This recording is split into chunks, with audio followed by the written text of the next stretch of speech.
Hoy vamos a hablar y durante los próximos sábados que este servidor predique, vamos a hablar de uno de los temas que a nivel de iglesia levanta más problemas, por así decirlo.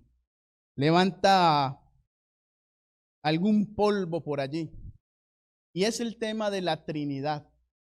La Trinidad, la doctrina de la Trinidad o la creencia de la Trinidad, siempre divide a algunos. Dentro de la iglesia surgen personas que decidieron o tomaron la decisión más bien de no creer en la Trinidad, sino que creen en una dualidad. Es decir, creen en que el Padre y el Hijo son Dios, pero no creen en el Espíritu Santo. Creen que el Espíritu Santo es o el Padre o es Jesús. Y eso sucede en nuestra iglesia. Pero también hay otros que creen que solo el Padre es Dios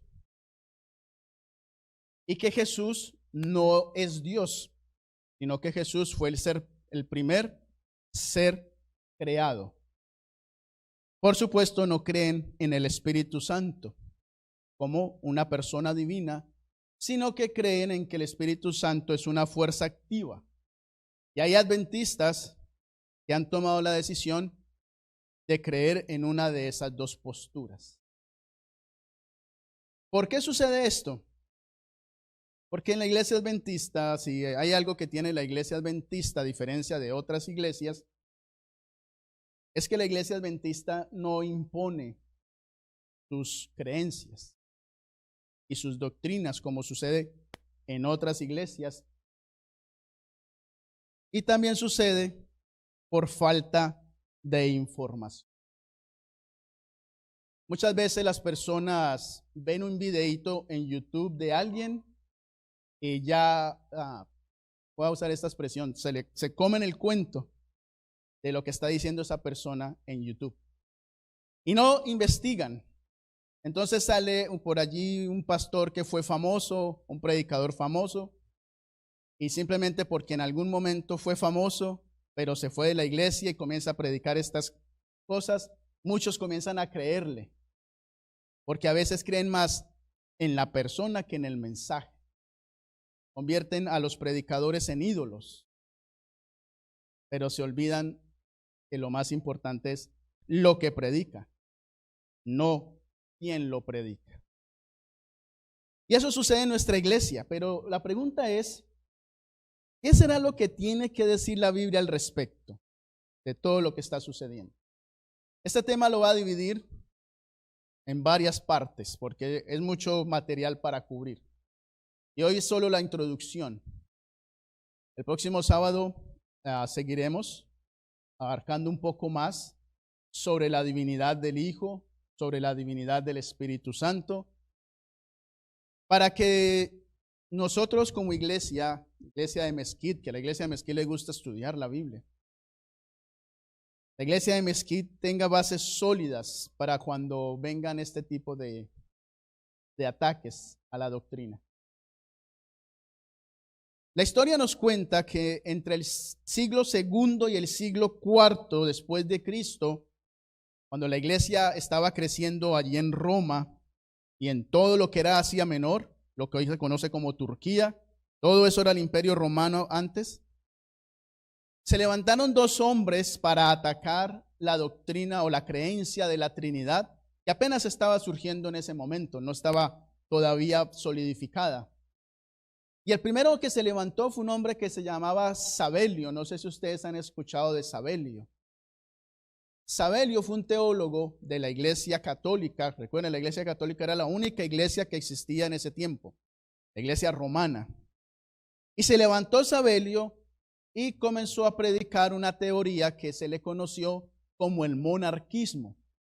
Luego la llamaron modalismo o sabelianismo. Y Sabelio decía que Dios, el Padre, el Hijo y el Espíritu Santo eran diferentes modos de un solo Dios. Es decir, que Dios tomaba el papel del Padre cuando era necesario, que Dios tomaba el papel del Hijo cuando era necesario y que Dios tomaba el papel del Espíritu Santo cuando era necesario. Eran diferentes modos de un solo Dios. Por eso se le llamó el modalismo. Ahora, la pregunta que nos tendríamos que hacer es, ¿será que eso es bíblico, eso del modalismo? ¿Será que Dios toma el papel del Padre, pero también un solo Dios toma el papel del Hijo y un solo Dios toma el papel del Espíritu Santo? Hay personas que creen en eso. Hoy en día, por ejemplo, hay una iglesia que se llama los Pentecostales del Nombre de Jesús. Y ellos dicen que ellos son unicitarios porque tienen la unicidad de Dios. La unicidad significa que es un solo Dios que se presenta en esos tres modos. Siguen la teoría de Sabelio. ¿Cuál es el problema con esto? Es que cuando Jesús hablaba con el Padre, ¿qué hacemos en ese momento? ¿Qué hacemos cuando Jesús se dirigía al Padre y oraba con el Padre? ¿Será que el Dios que se manifestó en el Hijo y en el Padre estaba loco porque se hablaba a sí mismo? ¿Qué hacemos cuando Jesús dijo que el Espíritu Santo iba a dar testimonio de Jesús? ¿Será que Dios estaba loco que decía que Él mismo, que se iba a manifestar como el Espíritu Santo, iba a dar testimonio de Él mismo? Entonces, esa teoría tiene muchas inconsistencias. Luego, por allí, por el siglo IV, se levantó otro teólogo católico con otra teoría diferente. Yo sé que ustedes han escuchado esta teoría. Él tomó los estudios de otro teólogo, ustedes quizás han escuchado, se llamaba Orígenes. Y este teólogo católico, al estudiar la Biblia y comenzar a usar lo que era la filosofía griega, concluyó que el único Dios verdadero era Jehová, Yahweh, y que Jesús era un ser creado. Y que el Espíritu Santo no era Dios, sino que simplemente era una fuerza activa, como la corriente, una fuerza activa. A esa conclusión llegó este teólogo que se conoce como Arrio. ¿Han escuchado alguna vez el arrianismo? Arrio fue el que desarrolló esa teoría. ¿Cuál era el problema entonces en la iglesia cristiana en ese tiempo, por allá en esos siglos que no existían las redes sociales ni la televisión, nada de eso existía? El problema era la divinidad de Jesús. Si Jesús era un ser divino o no. Lo que en teología llaman la cristología, la divinidad del Hijo. En esos siglos, entre el 2 y el 4, se levantó un teólogo que se llamaba Teófilo de Alejandría, y Teófilo de Alejandría fue el primer teólogo católico o de la iglesia en ese tiempo que usaría la palabra griega trías, que significa triada, para hablar de Dios. Y luego hubo otro teólogo, y perdón que les cuente esta historia, pero es para poner las bases de lo que voy a hablar ahora. Se levanta otro teólogo que quizás ustedes han escuchado, un tal Tertuliano. Y Tertuliano tomó el concepto de Teófilo y desarrolla o expone una palabra ahora latina, no griega, latina, y esa palabra era la palabra trinitas. Tertuliano fue el primero en la historia en usar la palabra trinitas, que se traduce como Trinidad, para hablar de tres personas distintas dentro de la deidad de Dios. Tertuliano desarrolla la doctrina de la Trinidad y llega al concilio de Nicea del año 325, y en el concilio de Nicea se declara que tanto Arrio como Sabelio eran herejes porque estaban atentando contra la divinidad del Hijo. Y se impone el dogma de la Trinidad de Tertuliano. Años más tarde, eso siguió durante muchos años, y llegamos entonces a un tiempo más cercano a nosotros, el tiempo de los adventistas. Algunos rechazan la Trinidad porque dicen que la Trinidad surgió de la Iglesia Católica. Y hay algunos hermanos que piensan que todo lo que surgió de la Iglesia Católica en esos tiempos, siglo II, III, IV, piensan que todo lo que surgió es malo. Y no es cierto, no todo lo que surgió fue malo.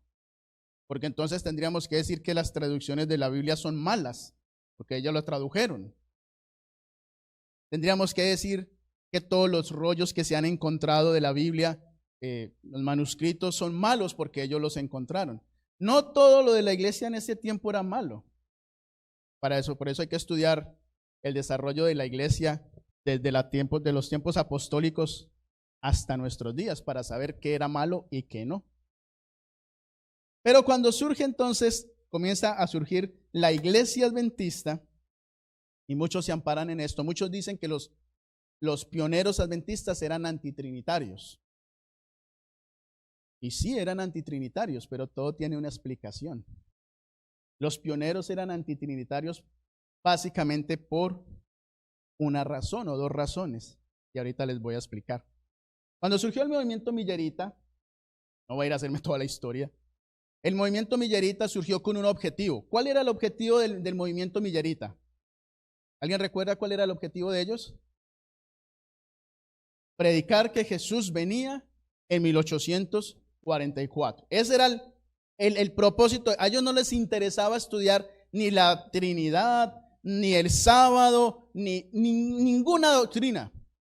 A ellos lo único que les interesaba era que Jesús venía en 1844. Era el único objetivo. Luego de 1844 Jesús nunca vino. Y la iglesia, los milleritas, algunos de ellos, porque recuerden que otros se fueron, forman un grupito que se llamó el movimiento sabatario, cuando aceptaron el sábado. Y ya por allí, por 1861, 1863, es que adoptan el nombre de Iglesia Adventista del Séptimo Día. En ese transcurso, después de 1844, comienzan a desarrollarse nuevas doctrinas dentro de ese grupo, como la doctrina del santuario. Viene el sábado. El diezmo, amados, el diezmo en la iglesia adventista prácticamente vino a desarrollarse como en los 1870s, 1880s. Ni siquiera al principio el diezmo era parte de la doctrina. En la iglesia adventista fue lo que llaman una verdad progresiva. Cada vez que pasaban los años, pues iban surgiendo nuevas doctrinas, porque ellos estudiaban la Biblia y encontraban nuevas doctrinas para la iglesia. Pero la Trinidad para ellos no era importante, porque la mayoría de ellos venían de iglesias que eran antitrinitarias. Jaime White, José Bates, eran antitrinitarios porque en sus iglesias de antes ellos eran antitrinitarios. Miller era bautista, Miller era trinitario. Elena de White era ¿de qué? ¿De dónde era Elena de White? O Elena Harmon era metodista, y los metodistas son trinitarios. Así que eso fue diríamos en Colombia, un sancocho, en Puerto Rico un asopao, una sopa de yuca, papa, plátano, un montón de cosas que surgieron allí en la iglesia. Resulta, mis amados, que los pioneros rechazaban la Trinidad simplemente, primero, porque era católica, porque había surgido del catolicismo. Segundo, porque no se habían puesto a estudiar la Biblia para encontrar la verdad de la Trinidad. Eso no les interesaba a ellos. Les interesaba otra cosa. Tercero, cuando uno lee los libros de los pioneros, uno se da cuenta que ellos, su creencia de la deidad de Dios era dualista. El Padre y el Hijo eran Dios, pero ellos creían que el Hijo emanaba del Padre, que el Hijo había tenido un comienzo en algún punto en la historia. Jesús había sido creado porque había emanado de adentro del Padre. Los pioneros estaban en contra de algo que se llama la atemporal. Eran en contra de que Dios era atemporal. ¿Saben qué significa temporal? Que Dios no tiene tiempo. Temporal es que Dios tiene tiempo. Si Dios fuera un Dios temporal, pues Dios tuvo un comienzo y va a tener un final. Atemporal es que no tiene ni tiempo ni nada de eso. Pero ellos estaban en contra de eso. Ellos creían que Jesús en algún punto en la historia había salido de dentro del Padre. Ellos creían eso. ¿Saben cuál es el problema de eso? Que la Trinidad Católica enseña lo mismo.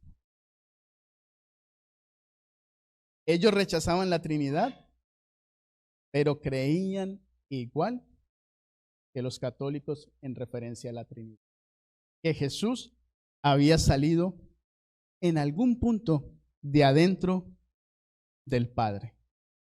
Y por último, en la mente de los pioneros, ellos no podían creer que Dios podía morir.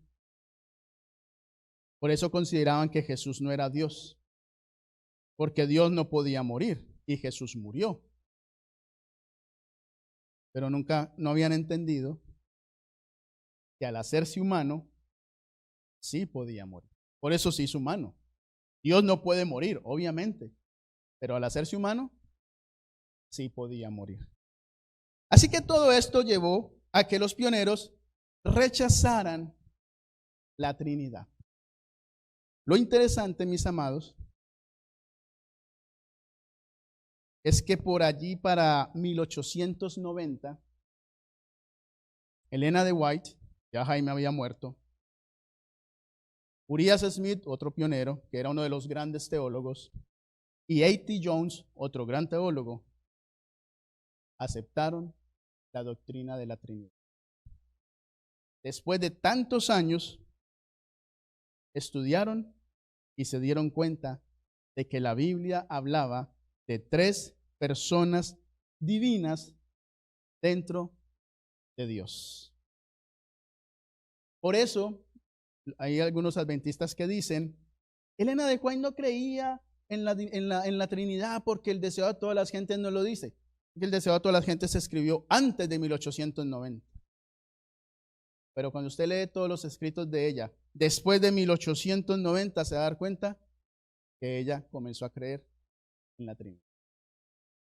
Por eso, no hay que dejarse comer el cuento de nadie, sino que hay que estudiar, investigar. Se llama el pastor Bullón, se llama el pastor Bor, se llama el pastor Molina.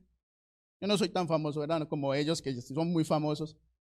Pero cuando es gente famosa, olvídense del nombre. Estar pendientes de el mensaje. Siempre, como los bereanos. Que Pablo era famosito, sí, Pablo era famoso, Pablo era viral en ese tiempo. Pero los bereanos no se le comieron el cuento y comenzaron a estudiar lo que Pablo les decía. Así que los pioneros tenían problemas con la generación eterna del Hijo y el gran problema con la Trinidad Católica, y eso lo quiero decir, la Trinidad Católica es muy diferente a la Trinidad Adventista. O más bien, la Trinidad Adventista es diferente a la católica. Porque los católicos en la Trinidad creen que el Hijo se generó dentro del Padre, en algún punto en la historia, salió del Padre, y el Espíritu Santo salió del Hijo y salió del Padre. Eso creen ellos. Nosotros no creemos que Jesús haya salido del Padre, sino que Jesús es tan eterno como el Padre, que no tuvo ni principio ni tendrá final. Además, la Trinidad Católica siempre fue influenciada, hasta el día de hoy, por la filosofía griega. Nosotros los adventistas no usamos la filosofía griega para entender la Trinidad. Continúo. Entonces, a través de los años, especialmente en los años 90, 60, 70, los adventistas comienzan a descubrir mucho material, muchas referencias, muchos versículos en la Biblia que les ayudaron a apoyar la idea de que había tres personas divinas en la deidad o en Dios, y que esas tres personas divinas tenían un propósito en especial. ¿Adivinen cuál es el propósito de las tres personas divinas que están en la Biblia? ¿Saben cuál es el propósito? La salvación del ser humano. El propósito de cómo se presenta Dios en la Biblia es uno: su salvación, mi salvación. Por eso Dios se revela en la Biblia de esa manera. Cuando hablamos de la Trinidad, entonces nosotros, y ahora ya, yo sé que ya puse un poquito las bases, ahora me voy a meter a que estudiamos la Biblia, algunos pasajes, no todos, por eso dividí este tema en varias partes. Ya viendo un poquito de la historia y de los problemas que hay, porque los hay dentro de la iglesia, tristemente, pero los hay. Somos seres humanos, cometemos errores. Y lo peor dentro de la iglesia no es que se levante por allí un predicador con una idea rara, eso no es lo malo. Lo malo es que encuentra gente que le cree, encuentran adeptos, eso es lo malo. Porque yo podría salir con una teoría rara, pero si nadie me cree, pues no va a prosperar. Pero si encuentro 5, 10 y esto se convierte así tipo Ambit, tipo pirámide, y traiga 2 y traiga 3 y comienza a crecer y todo el mundo me cree, pues ahí es el problema. El problema no es que hayan doctrinas, el problema es que la gente se crea esas falsas doctrinas. Así que, amados, por lo general, todo el mundo considera que el Padre es Dios, que el Padre es divino. No importa la religión, el Padre es divino. Todo el mundo lo considera así.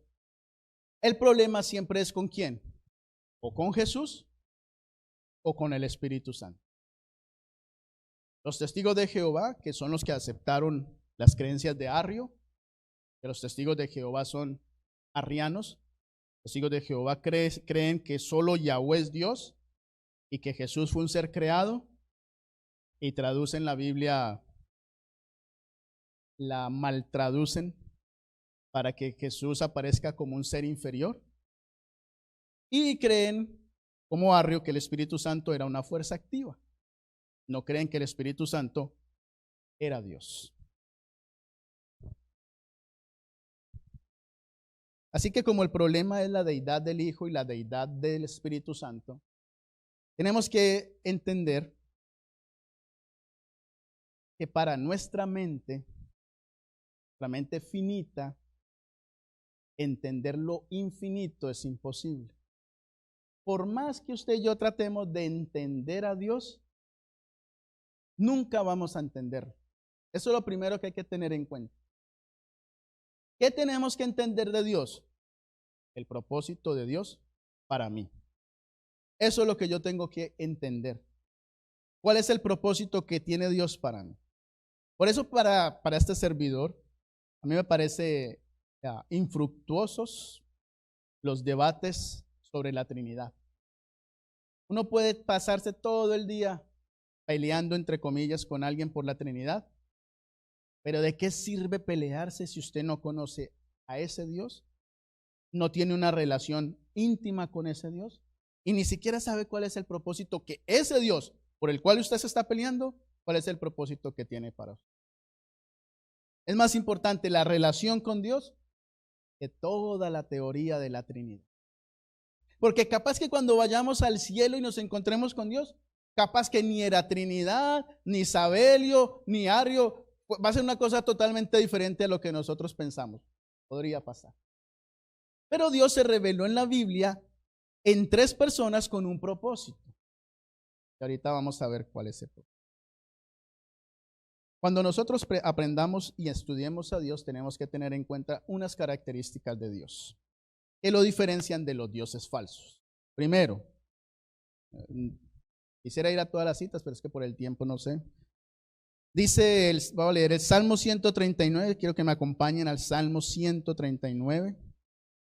Para aquellos que no saben dónde está el Salmo, el Salmo, pues el libro de los Salmos está casi en la mitad de la Biblia. Antes de Isaías, de Proverbios, de Cantares, de todos esos. Salmo 139. Y va a ser versículos 7 al 12. ¿A dónde me iré de tu espíritu? ¿Y a dónde huiré de tu presencia? Si subiera a los cielos, allí estás tú. Y en el Seol hiciera mi estrado, allí estás tú. Si tomara las alas del alba y habitara en el extremo del mar, aún allí me guiará tu mano y me asirá tu diestra. Si dijera, ciertamente las tinieblas me encubrirán, aún la noche resplandecerá alrededor de mí, aún las tinieblas no encubren de ti, y la noche resplandece como el día, lo mismo te son las tinieblas que la luz. En otras palabras, una de las principales características de Dios es que Dios es un Dios personal, que quiere tener una relación personal con sus hijos, pero a la misma vez es un Dios que es omnipresente. ¿Qué significa omnipresente? Que Dios está en todas partes. Por eso dice el salmista que aunque huyera a tal parte y huyera a tal otra, allí va a estar Dios.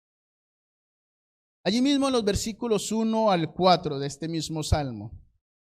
Jehová, tú me has examinado y conocido. Tú has conocido mi sentarme y mi levantarme. Has entendido desde lejos mis pensamientos. Has escudriñado mi andar y mi reposo, y todos mis caminos te son conocidos.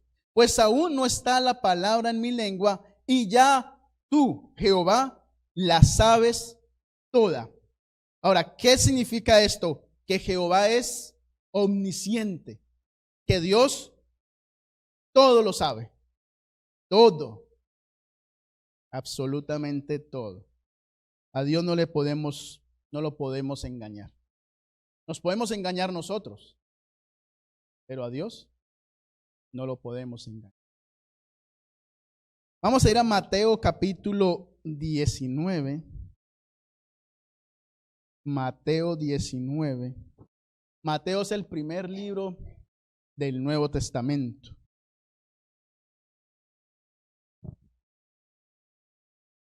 Mateo 19, versículo 26. Mirándolo Jesús les dijo, para los hombres esto es imposible, pero para Dios todo es posible. ¿Qué significa? Que Dios es todopoderoso.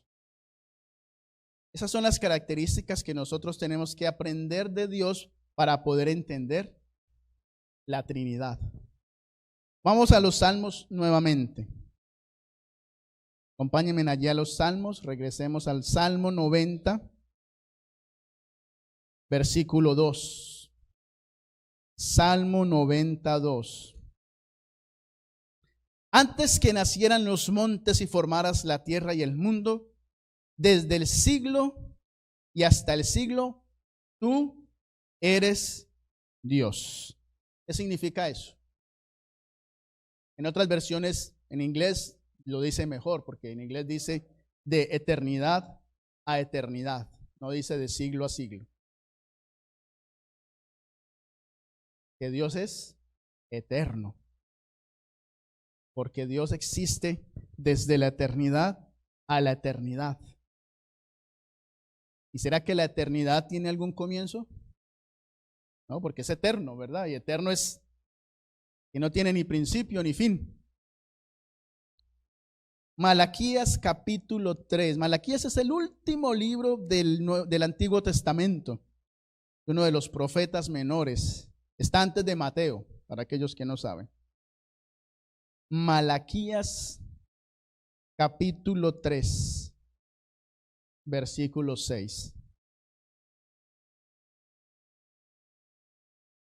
Porque yo, Jehová, no cambio. Por esto, hijos de Jacob, no habéis sido consumidos. Que Dios es inmutable, que Dios no cambia, que su carácter no cambia, su naturaleza no cambia. Volvamos allá a los salmos. Salmo 145. En el Salmo 145, versículo 9, nos va a decir el salmista lo siguiente. Salmo 145, 9. Bueno es Jehová para con todos, y sus misericordias sobre todas sus obras. Ahora el Salmo 19, allá atrásito hacia la izquierda, Salmo 19, versículos 7 al 9. Salmo 19, 7 al 9 dice: La ley de Jehová es perfecta, convierte el alma. El testimonio de Jehová es fiel, hace sabio al sencillo. Los mandamientos de Jehová son rectos, alegran el corazón. El precepto de Jehová es puro, alumbra los ojos. El temor de Jehová es limpio, permanece para siempre. Los juicios de Jehová son verdad, todos justos. Que Dios es justo, que Dios es bueno, que Dios es misericordioso. Esas son características de Dios. Que Dios tiene integridad. No es como los seres humanos que dicen una cosa pero hacen otra. O que dicen ser algo pero en su casa son diferentes. En la iglesia se ponen traje y son los mejores del mundo, pero en sus casas son ogros que tratan mal a sus esposas o a sus hijos. Pero aquí parece el muñequito de pastel, así bien bonito. Dios no es así. Dios es íntegro. Primera de Juan 4:8, un versículo muy conocido por ustedes. Primera de Juan 4:8.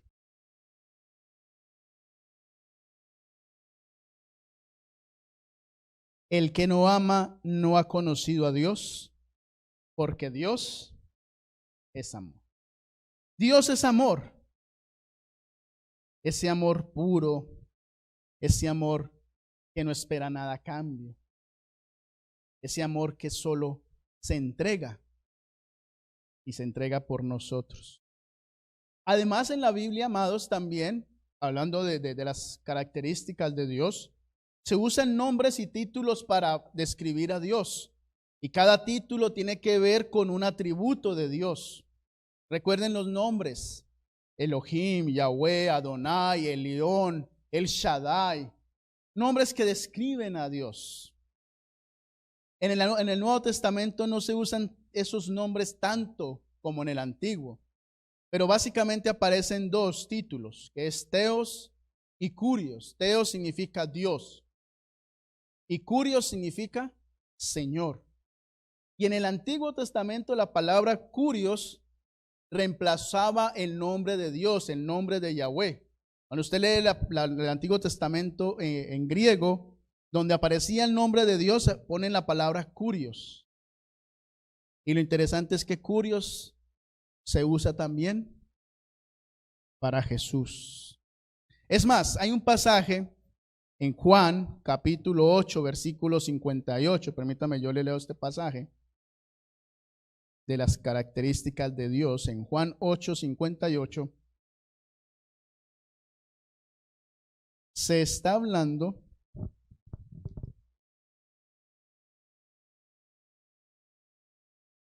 de Jesús. Y entonces allí dice, en todo este pasaje, entonces el del 57, entonces le dijeron los judíos: aún no tienes 50 años y has visto a Abraham. Recuerden que él está hablando de que Abraham vio su día y se gozó.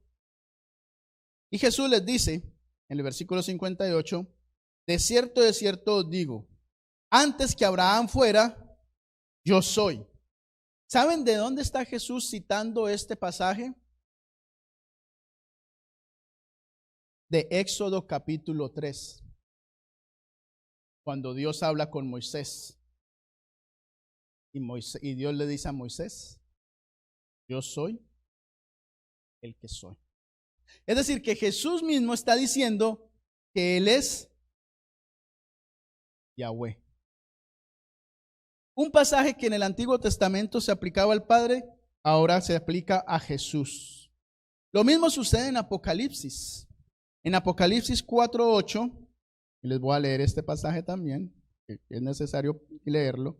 En Apocalipsis 4:8, cuando está la escena del santuario celestial que están esperando a Jesús y está el Padre sentado, dice, los 4 seres vivientes tenían cada uno 6 alas y alrededor, y por dentro estaban llenos de ojos. Y día y noche sin cesar decían, Santo, Santo, Santo es el Señor, Dios Todopoderoso, el que era, el que es y el que ha de venir.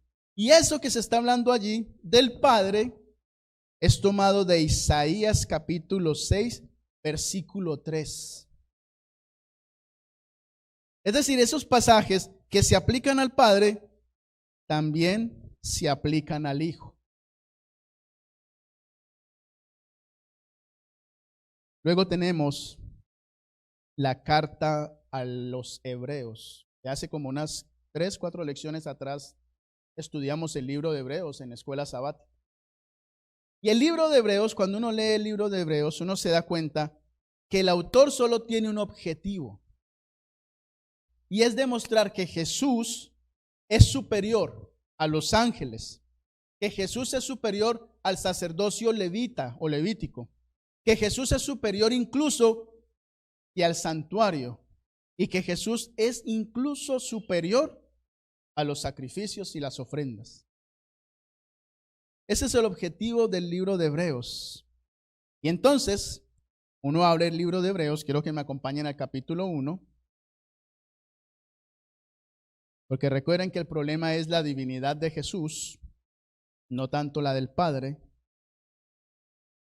Y en el libro de Hebreos, capítulo 1, versículos 5 y 6, dice lo siguiente. ¿A cuál de los ángeles dijo Dios jamás, mi hijo eres tú, yo te he engendrado hoy?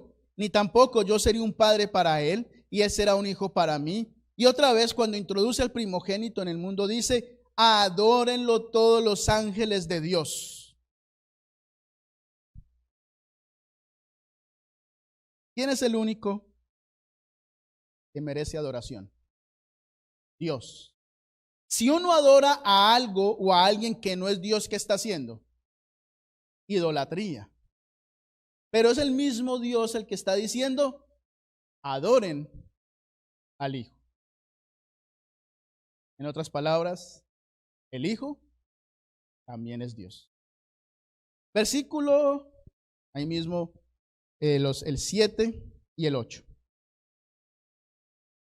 Y ciertamente hablando de los ángeles dice, el que hace a sus ángeles espíritus y a sus ministros llamas de fuego.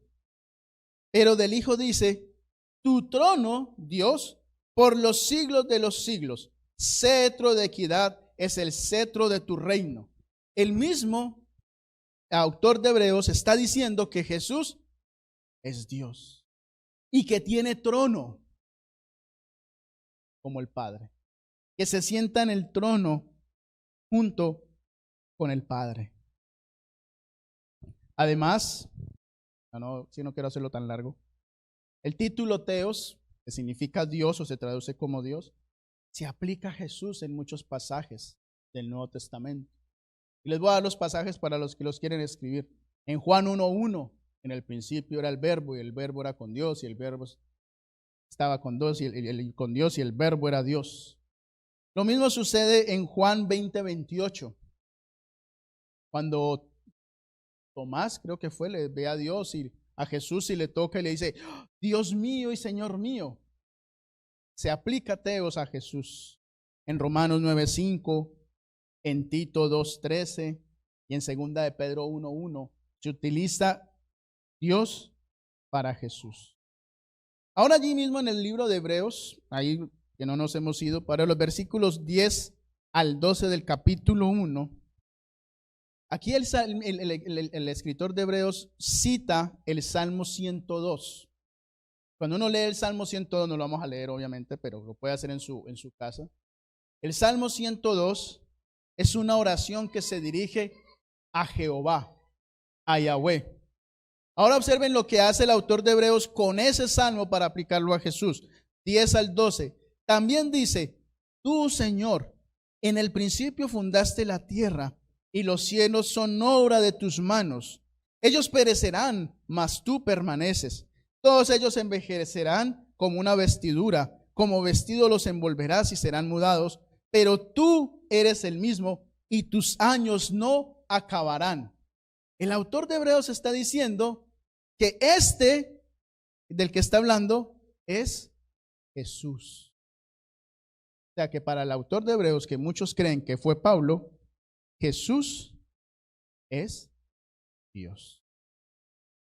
La divinidad del Hijo, para los autores bíblicos, nunca estuvo en duda. Para algunos hoy en día sí, pero para los autores bíblicos no. Vamos a ir al libro de Apocalipsis, capítulo 1. Porque en el libro de Apocalipsis sucede algo muy interesante. Apocalipsis, capítulo 1, versículos 12 al 17. Dice el autor de Apocalipsis, Juan, dice, me volví para ver la voz que hablaba conmigo.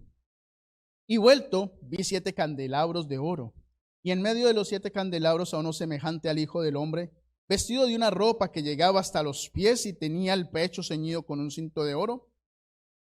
Su cabeza y sus cabellos eran blancos como blanca lana, como la nieve, y sus ojos como llama de fuego. Sus pies eran semejantes al bronce pulido, refulgente como un horno, y su voz como el estruendo de muchas aguas. En su diestra tenía 7 estrellas. De su boca salía una espada aguda de 2 filos y su rostro era como el sol cuando resplandece con toda su fuerza. Cuando lo vi, caí a sus pies como muerto y él se puso sobre su diestra sobre mí diciéndome, no temas, yo soy el primero y el último. Ahí está hablando Jesús. Pero cuando uno va al libro de Isaías, capítulo 41, versículo 4, dice lo siguiente. ¿Quién hizo y realizó esto? ¿Quién llama a las generaciones desde el principio? Yo, Jehová, soy el primero, y yo mismo seré con los últimos. Vamos ahora a Isaías 44, 6. Aquí en el boletín decía 16 y era 44, 6, que era la lectura bíblica. Así dice Jehová, Rey de Israel, y su Redentor. Escucha lo que está diciendo aquí el salmista, el escritor de Isaías, perdón. Así dice Jehová, el Rey de Israel, y su Redentor. Jehová de los ejércitos. Yo soy el primero y yo soy el último, y fuera de mí no hay Dios. Parece que Isaías tenía en su mente que en la deidad por lo menos habían 2. Jehová y su Redentor. Ahora 48, el capítulo 48, versículo 12. Óyeme Jacob y tú Israel, ¿a quién llamé? Yo mismo, yo el primero y yo también el último. Lo que se aplica en el Antiguo Testamento para Jehová el Padre, también se aplica para Jesús en el Nuevo Testamento. Jesús es Dios. Y en Apocalipsis, capítulo 22, el último capítulo de la Biblia,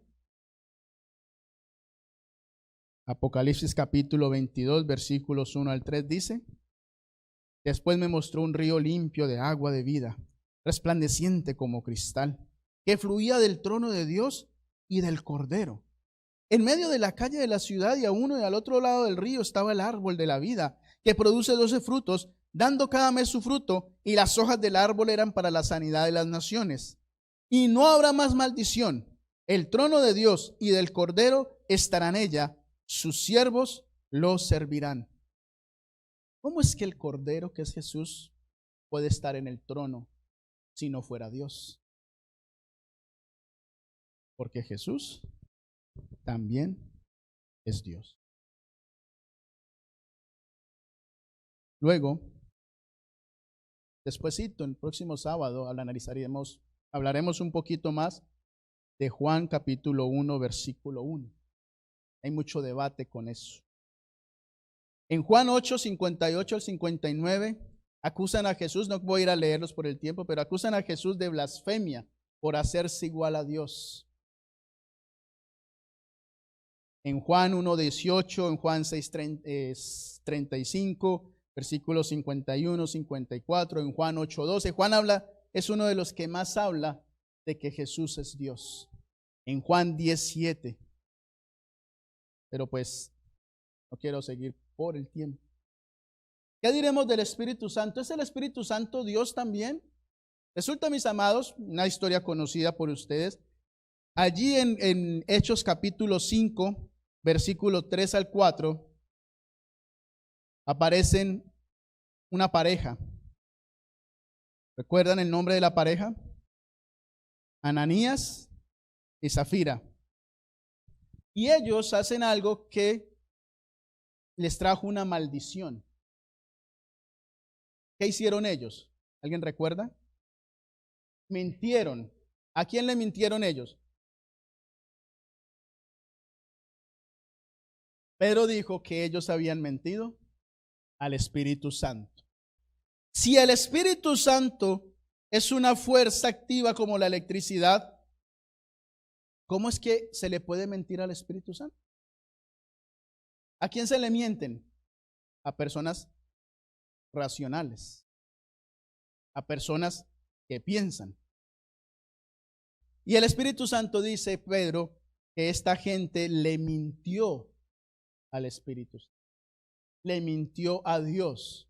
Y ustedes conocen la historia. Ellos le mintieron, le dijeron que iban a vender, que querían vender un carrito que tenían, y le pidieron a la iglesia que oraran para vender el carrito, y lo vendieron como en 10,000, pero a la iglesia le dijeron que lo habían vendido en 5,000, y se guardaron 5,000 para ellos.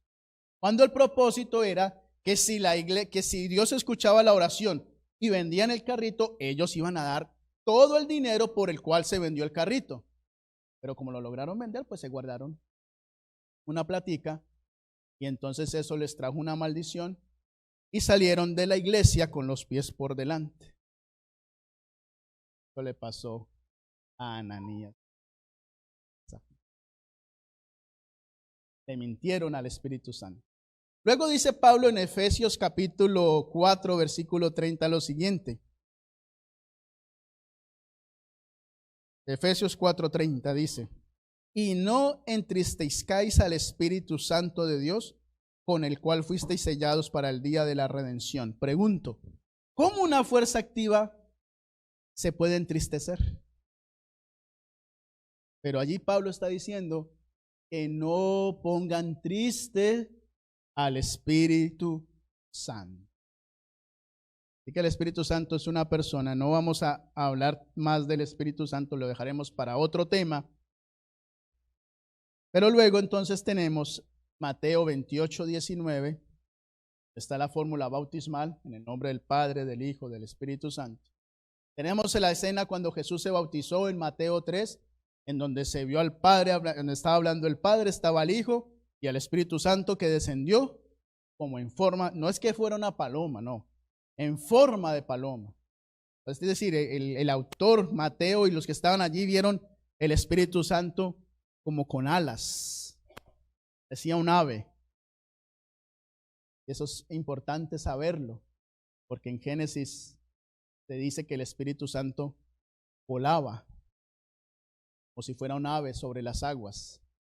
Génesis capítulo 1, versículos 1 al 3. Ya vamos a terminar.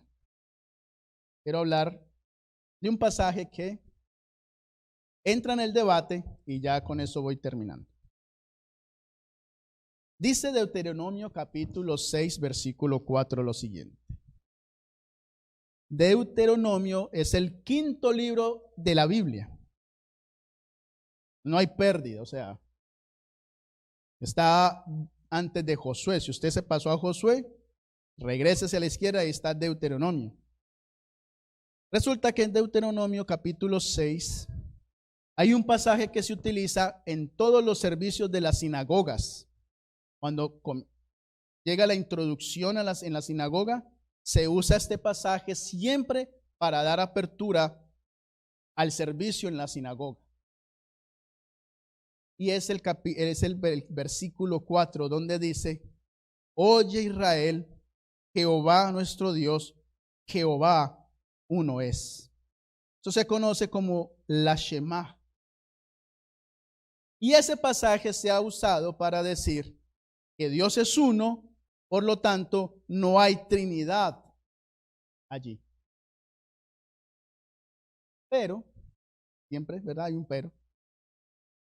Cuando usted lee Deuteronomio desde el capítulo 1,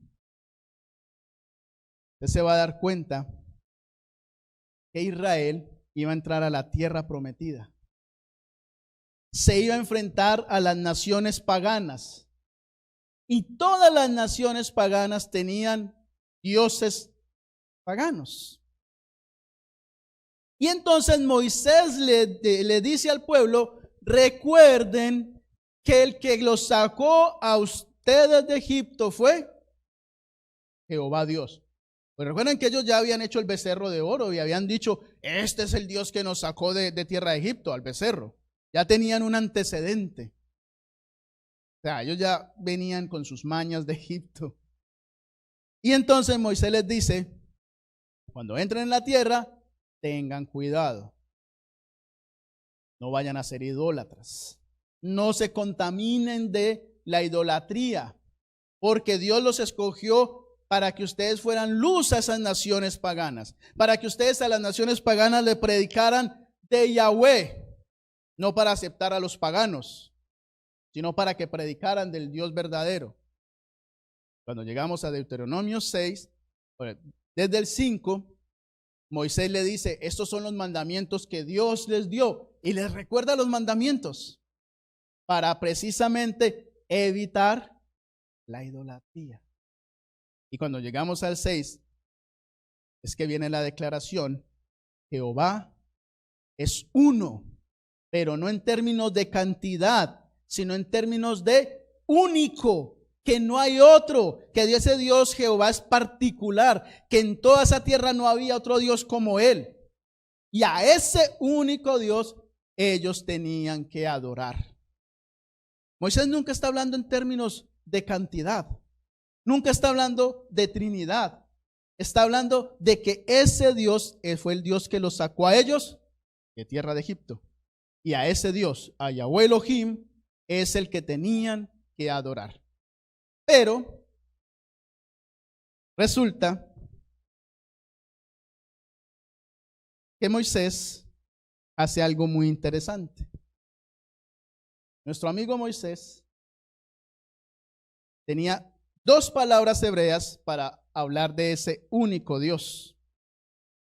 Hay una palabra hebrea que es Yahid, que habla de cantidad, uno en cantidad. Y hay otra palabra que se usa que es Ejad. Y Ejad a veces habla de cantidad, pero a veces habla de unidad. Y Moisés, en vez de usar Yahid, usó Ejad. Y cuando uno busca la palabra Ejad en el Antiguo Testamento en hebreo, se va a encontrar con algo muy interesante. Que cuando Dios creó al hombre y a la mujer, y les dijo: el hombre dejará a su padre y a su madre. Muchachos, dejará a su padre y a su madre. No mamas boy, no más. Dejará a su padre y a su madre se unirá a su mujer, y lo mismo aplica a la mujer, no mama's boy, no chica, no era girls, mama's girl.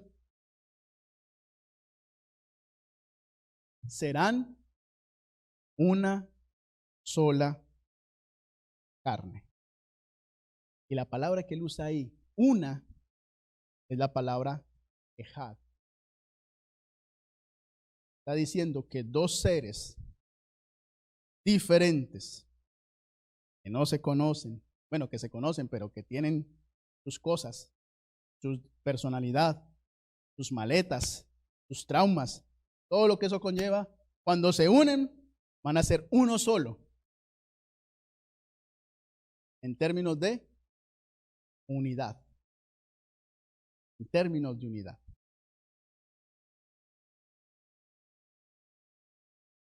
Y lo interesante, recuerden esto, porque esto es parte ya de la conclusión, que cuando se usa la palabra ejad, se está refiriendo a unidad matrimonial.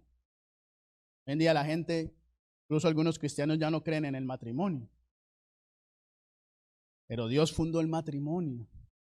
Las únicas dos instituciones antes del pecado, ¿cuáles fueron? El sábado y el matrimonio. Y el matrimonio fue entre el hombre y la mujer. No entre Adán y Juan, ni entre Adán y Pedro, y entre Eva y María. No. Entre Adán y Eva. Y lo fundó. Ejad es para hablar de la unidad matrimonial entre dos seres que se supone que son conscientes de lo que están haciendo. Son seres conscientes. Una unidad de amor y una unidad de relación. Tengan en cuenta eso, relación. Moisés nos está diciendo que Dios es un Dios que tiene una unidad plural, que hay varias personas dentro de Dios que se relacionan entre sí. Por eso en Génesis capítulo 1, versículo 26, Dios dice, hagamos al hombre a nuestra imagen conforme a nuestra semejanza. ¿Por qué habla Dios en plural? Porque Dios, como es un Dios plural, unido, hace al hombre plural y unido. El hombre y la mujer fueron un reflejo de lo que fue o de lo que es Dios en su esfera, por supuesto, infinita, y nosotros no nos alcanzamos a imaginar. Pero esa relación nos recuerda que Dios trabajó en conjunto con el Espíritu Santo, porque Génesis 1 al 3 dice que el Espíritu de Dios se movía sobre las aguas, y ese movimiento sobre las aguas que se usa allí en hebreo es de un ser vivo, no es de una fuerza, sino que es de un ser vivo, que está volando como un ave sobre las aguas. Y el Nuevo Testamento nos recuerda que Jesús también estuvo presente, lo leímos hace un rato en Hebreos, en la creación. Dios es un Dios plural. No me pregunte por qué, pero así Él se presentó en la Biblia como un Dios que está compuesto de tres personas y asimismo creó al ser humano. Hombre y mujer se unen, se casan y se llegan a ser uno como Dios es uno. Ahora, ¿yo cómo sé eso? ¿Cómo yo puedo estar seguro de lo que el pastor está diciendo? Les voy a dar unos pasajes, luego los ven en su casa. Génesis 34, 16 y 22. Génesis 41, 21 al 26. Deuteronomio 10, 17, donde se habla de la pluralidad de Dios. Resulta, mis amados, que en Juan capítulo 17, versículos 21 al 23, Jesús está orando. ¿Recuerdan la oración de Jesús? Y Jesús le ora al Padre, le ruega que los creyentes sean uno, como Él y el Padre son uno, en términos de unidad, no en términos de cantidad. Dios se presenta, mis amados, como tres porque quiere que nosotros entendamos que lo más importante es la unidad. Por eso Dios se revela en 3. Se pudo haber revelado en 5, en 10, en lo que Él quisiera, es Dios. Pero se reveló en la Biblia en 3 para dejarnos a nosotros el mensaje como creyentes que tenemos que ser uno, como el Padre y el Hijo son uno. Esa fue la oración de Jesús. Léala en Juan capítulo 17, versículo 21 al 23. Y luego cuando le preguntaron a Jesús, ¿recuerdan el fariseo aquel que le preguntó, maestro, cuál es el mandamiento más grande? ¿Qué respondió Jesús? Amarás al Señor tu Dios con todo tu corazón, con toda tu mente, con todas tus fuerzas. Este es el primer mandamiento.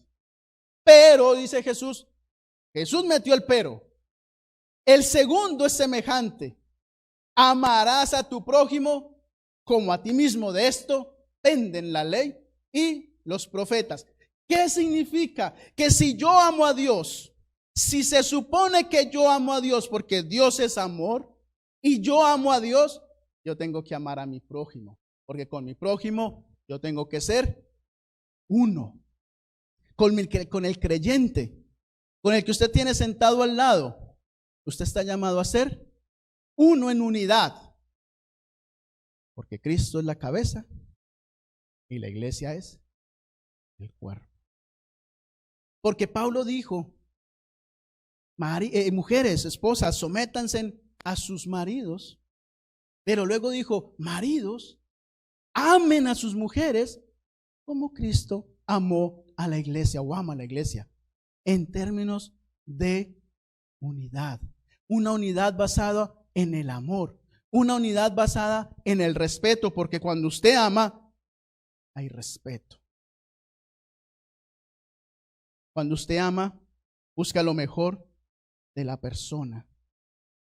Amados, la Trinidad de Dios no tiene que ver con términos matemáticos. Ay, que 1, 2 y 3. No. No tiene que ver con el hecho de que nosotros nos peleamos, que si Dios es 3 en 1, 3 en 3.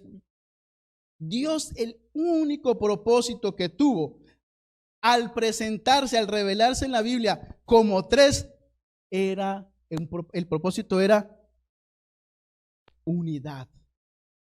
Que los creyentes estuvieran unidos, que imitaran a Dios, así como Dios es uno. Recuerden que dijo, los hice a mi imagen, mi semejanza, y les doy señorío en la tierra. Así mismo tiene que ser el ser humano. Así mismo tiene que ser el creyente. Seguir el ejemplo de Dios. Y si Dios es uno, en términos de unidad, nosotros los que estamos aquí tenemos que ser uno en términos de unidad. Ya basta de criticar al otro, de juzgarlo. Ya basta de criticar a los jóvenes. Yo en un sermón la vez pasada les decía, nosotros los adventistas tenemos toda la doctrina, pero no tenemos relaciones. No nos sabemos relacionar. Siempre criticamos a los demás.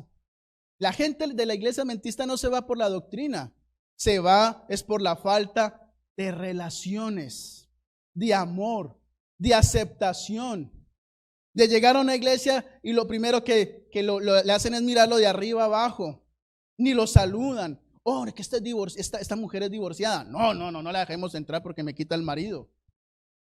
Eso pasa en la iglesia.